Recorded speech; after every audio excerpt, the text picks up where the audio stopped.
कि मैं पढ़ाई तो मैं करने लग गया हूँ, सब कुछ ठीक चल रहा है, लेकिन मैं अपनी जॉब्स के लिए अप्लाई नहीं कर पा रहा हूँ। क्योंकि जब जॉब्स के लिए अप्लाई करूंगा तो समझ में नहीं आ रहा है, वो फियर ऑफ फेलियर दिमाग में आ रहा है, या फिर लो कॉन्फिडेंस है, या फिर क्या है। तो क्या होगा कि मैं जॉब्स के लिए अप्लाई क्यों नहीं कर पा रहा हूँ? देखो, इसके दो रीजन हो सकते हैं। पहला पहला जो आपने बताया कि फियर ऑफ फेलियर हो सकता है, लो कॉन्फिडेंस हो सकता है। दूसरा दूसरा रीजन ये भी हो सकता है कि आप एक परफेक्शनिस्ट हो। आप जब जॉब के लिए अप्लाई करना चाहते हो तो you want to make sure everything should be in line, जिससे आपको चांस ही ना हो कि आपका सिलेक्शन ना हो। ऐसा आप मेक श्योर करना चाहते हो अपने दिमाग में, इसे परफेक्शनिज्म बोलते हैं। परफेक्शनिज्म का भी फियर ऑफ फेलियर से बहुत गहरा संबंध होता है, लेकिन जरूरी नहीं कि फियर ऑफ फेलियर ही हो परफेक्शनिज्म होने में। तो हो सकता है कि आप ऐसा इंसान हो। इन एनी केस, इसका सॉल्यूशन क्या है, इस बात को समझने की कोशिश करो। आपके दिमाग में ये जो ख्याल आ रहा है कि मैं जॉब के लिए अप्लाई करूंगा, अब वो उसमें सिलेक्शन होना या फिर नहीं होना ये मेरा पर्सनल फेलियर है, मेरा पर्सनल फेलियर है, ये आपका सबसे बड़ा बिलीफ है जो कि गलत बैठ गया है। क्योंकि जॉब के लिए जब आप अप्लाई करोगे तो आप ये समझ लो कि आप आंख बंद करके तीर मार रहे हो। इस तरह की बात हो जाती है थोड़ी सी, थोड़ा अंदाजे से मार रहे हो, आपको पता है कि इस तरफ ही मारना है, लेकिन उस तरफ आंख बंद करके ही मार रहे हो आप। क्योंकि आपको नहीं पता, समझने की कोशिश करो, आपको नहीं पता कि आप यहां पर बैठे हो और बेंगलोर में कोई इंसान बैठा हुआ है जो कि कंपनी का फाउंडर है या फिर एचआर वाला है। उसके दिमाग में क्या चल रहा है, उसने तो बस एक जॉब की एक प्रोसेस लिख रखी है कि हाँ आपके पास ये क्वालिटीज होनी चाहिए, ये आपकी रिस्पॉन्सिबिलिटीज हैं। आपको अभी भी नहीं पता कि उसके दिमाग में क्या चल रहा है। इतनी सी बात से कहां आप पता लगा लोगे? हो सकता है उसको ऐसा इंसान चाहिए हो जो कि बेंगलोर के आसपास का हो, उसके दिमाग में यही चल रहा है, बेंगलोर के आसपास का हो, जो कि उसे ज्यादा ट्रस्ट वर्दी लगता है, उसकी हिस्ट्री ऐसी रही है। आप यहां से अप्लाई कर रहे हो और आप सोच रहे हो कि मेरा आपका एप्लीकेशन रिजेक्ट हो गई, और आप सोच रहे हो कि यार ऐसा क्यों हो गया, मेरे अंदर ऐसी क्या कमी थी। तो आप उसे अपना पर्सनल फेलियर ले रहे हो।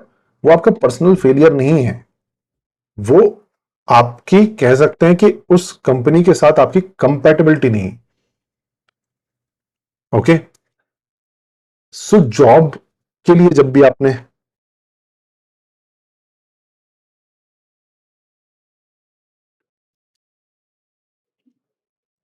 यस, तो मैं बता रहा था कि जॉब के लिए जब भी आपने अप्लाई करना है, अपने दिमाग में बिठा के चलो कि मैं जॉब के लिए अप्लाई करूंगा, और उसके बाद बहुत सारे ऐसे एप्लीकेशन होंगे मेरे जो रिजेक्ट हो जाएंगे। अब दोनों चीजों में आपकी ग्रोथ है। सिलेक्ट पहली बार में होगा ना, आप इतना ग्रो नहीं कर पाओगे जितना आप चौथी बार में जाके सिलेक्ट होगे, उसमें आप ग्रो करोगे। क्योंकि अगर आप पहली बार में सिलेक्ट हो गए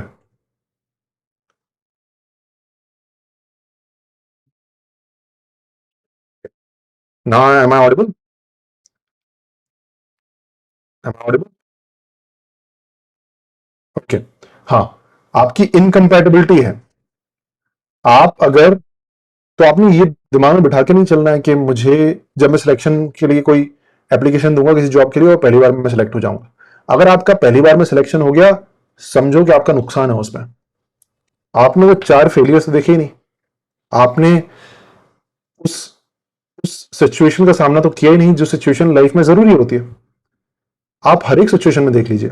आप मान लो कि अपने चाचा के पास में जाते हो और चाचा के पास में आज जाकर आपको उनसे कुछ काम के लिए बोलना है, इसमें भी फियर ऑफ फेलियर है। ये वही जॉब की प्रोसेस ही है।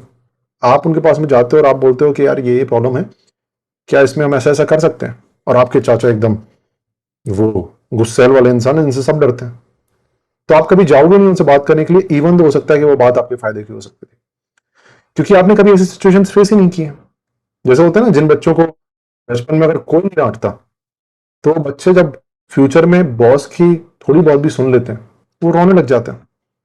वो हमेशा ऐसी सिचुएशन से बचते हैं जिसमें उनको डांट पड़ जाए, जिसमें उनको कोई कुछ भी बोल दे, और रोना जाता है उनको, क्योंकि उन्होंने वो फेस देखे नहीं जिसमें उनको डांट पड़ी हो। तो ये जो आपकी एप्लीकेशन रिजेक्ट होने वाला जो फेज है ना, ये बड़ा इंपॉर्टेंट है आपके लिए।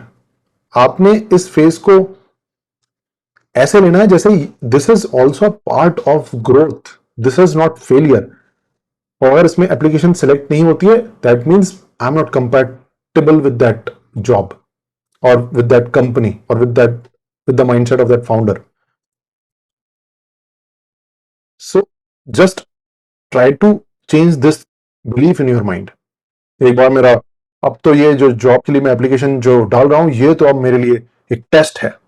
हमारे दिमाग में यही चलता है ना, अब मैं जब एप्लीकेशन डालूंगा, मेरा सिलेक्शन होगा, इंटरव्यू होगा, और तब मैं अपने आप को साबित कर दूंगा सबकी नजरों में कि मैं भी कुछ था। ऐसे नहीं करना है, आने दो। एक एप्लीकेशन, दूसरी एप्लीकेशन, एक एप्लीकेशन रिजेक्ट हो गई, दूसरी एप्लीकेशन में इंटरव्यू के लिए बुला लिया, आप पहुंच गए।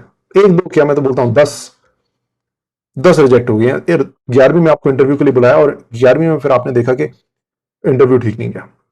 मुझे नहीं पता क्या रीजन था, लेकिन हाँ, मैं तो ये बोलूंगा कि जिस इंसान ने 20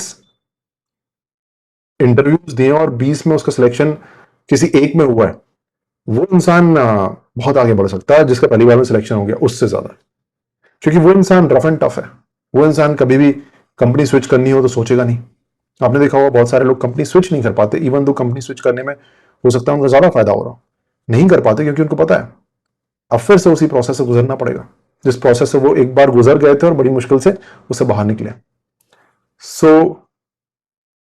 take that failure in job as if that is something, that is growing something in your mind.